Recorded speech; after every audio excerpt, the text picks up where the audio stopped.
You know, history has taught us that when terrorists don't pay a price for their terror, when dictators don't pay a price for their aggression, they cause more chaos and death and more destruction. They keep going, and the cost and the threats to America and the world keep rising. So if we don't stop Putin's appetite for power and control in Ukraine, he won't limit himself just to Ukraine. Putin's already threatened to remind Poland that their Western land was a gift from Russia. One of his top advisors, a former president of Russia, has called Estonia, Latvia, and Lithuania Russia's Baltic provinces. These are all NATO allies. For 75 years, NATO has kept peace in Europe and has been the cornerstone of American security.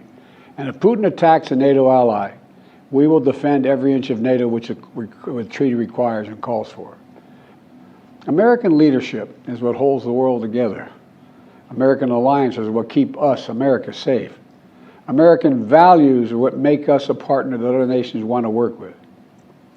To put all that at risk, if we walk away from Ukraine, if we turn our backs on Israel, it's just not worth it. That's right, what you just heard was President Biden actually delivering a speech to the country today, talking about why we need to support people abroad, in Ukraine and Israel, and why it's important. And I think this is a really bold move because I think a lot of people are confused. You look through Instagram, you look through everything, and you get to see kind of what everyone's opinion. And again, a lot of people don't understand any of this and are kind of just caught by the images of the media and what they want them to see and what we know that. But a lot of people are confused in terms of why are we even doing these things. And I think this gives a good stance and idea to people on why we need to, because of the fact that if we don't, these powers will become bigger and all they want to do is just keep control of other weaker countries. I think that's the positive way of saying it. And so speeches like this are very important because it lets people know in our country why we need to do this, because there's a lot of criticism on why we are and why we're involved, and we always have been involved, but every country has done that.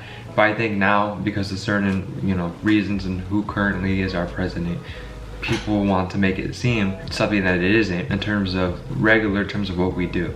And these are always the regular terms. Every president has always gone to allied nations to support that from our country. I think this is a good step forward. I think Biden needs to do more of this, 100%, if he's gonna get any support in 2024, and he knows that. But at the same time, I think we gotta look at this slowly and realize that it's not, an easy thing. And also for him, someone like him who does not publicly address things like this all the time, whereas he should, I think when he doesn't publicly address things, it's kind of a win for him. But then at the same time, it's a loss because you look at it based off of who he's trying to attract. You have independent voters, you have Democrats, you have Republicans. In terms of this situation, the independent and the moderate Republicans are the ones that you don't want to lose. And that's what he's trying to make sure. And away from just, the election and everything, I think in general, people want to know, can I trust this administration? And I would say yes, obviously. This is all in regular circumstances in terms of what you would need to do with what's happening. Obviously, the wars are not regular circumstances, but this is the right action to take in these type of circumstances where Israel's now at war and Ukraine is now at war. They've both been at war, you know what I mean? So it's like, how is this his fault? Is what I'm saying. How is this Biden's fault? Look at who we had before, currently punching the red button, always blaming other people, for what they were doing then. Donald Trump, just so you know. Now look at it. Well, where's all that, blame? He was the one who started. Look, and this is a broad statement, but he did kind of intensify some of the things that are currently happening during his administration that are now happening. So everyone wants to blame now who the current person in office is because, oh, he must be the only one to blame. As in there isn't 20 or 30 years prior of history that we have that can intensify things. It's not just who is currently in office, So I think the statement that was made at the beginning of the video was really accurate and was needed. Do I think it will change people's opinions quickly? Not at all. I mean, people are stubborn too, It's just not easy to change people like that. But, some people you won't change.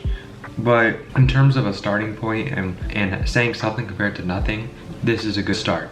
Let me know what y'all think down below in the comments. This is Gen Z Teen, bringing all of Gen Z. Your boy Austin. bring all of Gen Z the news it deserves, including all other generations who may want to be informed with the Gen Z point of view. Not to say that I am, you know, the speaker for all Gen Z people, but I definitely think that there's a connection between a lot of what we think in terms of, you know, the news and everything. And I think also there's a little more that I can get out than just what you see, you know, from MSNBC or CNN. You know, a little more than those talking points, which is really important. So yeah, thanks for watching. Don't forget to watch tomorrow's video, and I'll see y'all later. Peace.